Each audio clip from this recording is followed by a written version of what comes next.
Alright, listen, I know what you're thinking. Oh look, some fucking hEaVy main trying desperately to convince everyone that hEaVy takes skill. And I'm not gonna try and deny that that is exactly what this video is. I am a hEaVy main trying desperately to convince you all that hEaVy takes skill, but please hear me out, I have valid points.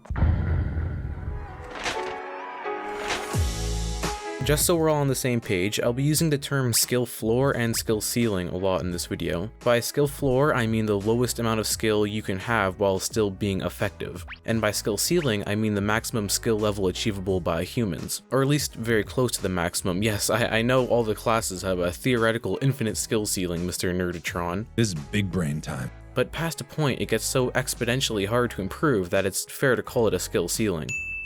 Alright, sound good? Sound good. Something I hear all the fucking time is that hEaVy has a low skill floor, you know, he's easy to play, or at the very least easy to be somewhat effective with when compared to other classes. They say this is due to the hEaVy's minigun having a large spread and high ammo, and the class just having high health in general. And these are true, the large spread especially makes lower skilled players still able to put out a reasonable amount of damage, and the high health letting them take a few more hits than other classes. But the hEaVy also has a pretty high, I don't know, experience floor? Okay, let me explain. Let me turn your attention to the sniper from Team Fortress 2. Crikey. The sniper has a comparatively high skill floor. To be even slightly effective, you need to be decent at aiming. But despite that, the sniper is pretty simple and has a low experience floor. If you come from another game and are just skilled at aiming, you can start doing pretty good at the sniper almost right away. You don't need a lot of in-game experience to be good at him, you just need skill. hEaVy, on the other hand, needs experience. Yes, you can be relatively unskilled and still do okay at hEaVy, but a newer player picking up hEaVy will get destroyed if there is A, an average spy on the other team, Splendid. B, an average sniper on the other team, Bagger. or C, average players in general that can punish him for his shitty positioning.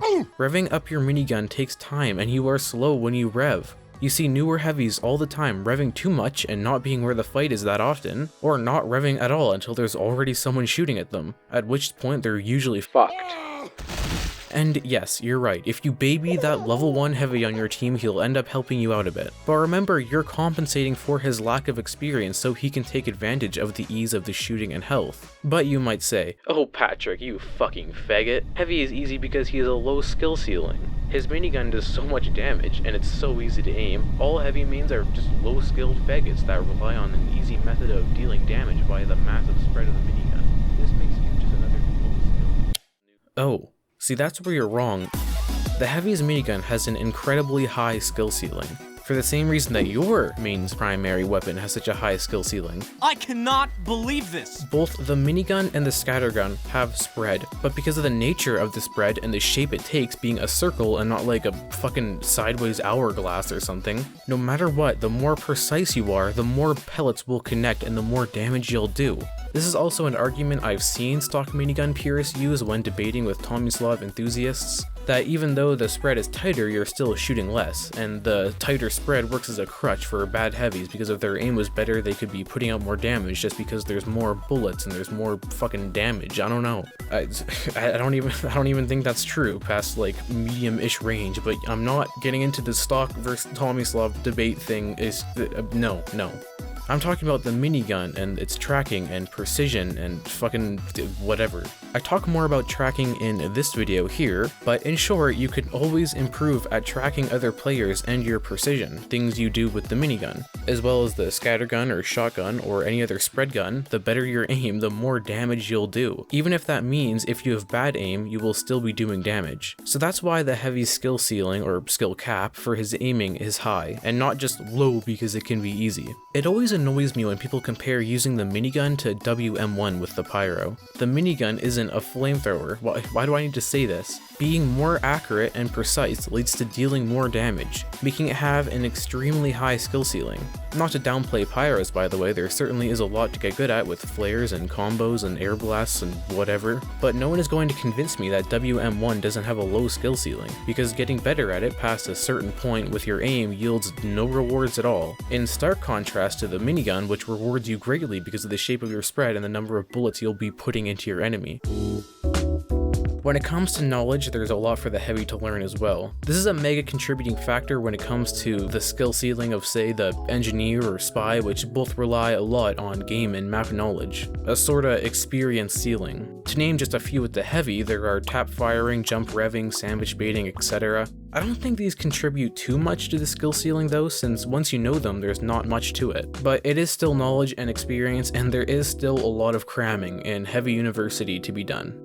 You know what really grinds my gears? When people say that positioning doesn't matter when you play heavy. So a quick story. I used to play a lot of a game called Verdix.io. In Verdix, a major part of the learning process was positioning.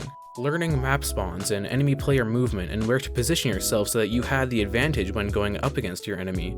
I actually used to make spreadsheets and diagrams and layouts of the maps to determine where I should position myself in different scenarios. Places with easier access to health packs, better sightlines, or having the lower ground, which was important in Verdix because of the way the bullets shot, or even having the better grenade pathline, which could do serious damage when you had it. I wanted to tell you that so that you know I have a lot of experience with positioning, even if it's in a different game. And with that experience, I can say that out of all the classes in TF2, Heavy not only has one of the highest skill ceilings, but also one of the highest skill floors when it comes to positioning. And it's what separates a good Heavy from a bad Heavy. No matter how good you are at aiming, or countering spies, or how many YouTube videos you've watched, if you're out of position, you'll be punished, and if you're in position, you can punish. Classes that people often associate with positioning, like Scout or Demo, can position themselves easier than the Heavy can.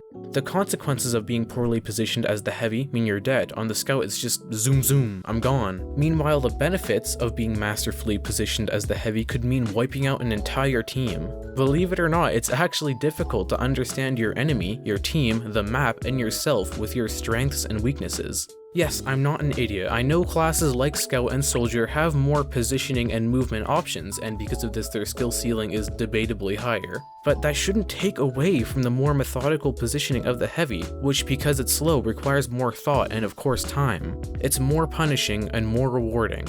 So that's the end. This has been a Heavy main trying desperately to convince you that Heavy takes skill. You can disagree with me all you want. I do want to hear your thoughts. This is a discussion and not just me rambling. But for real, being a Heavy main doesn't make you a low-skilled cunt.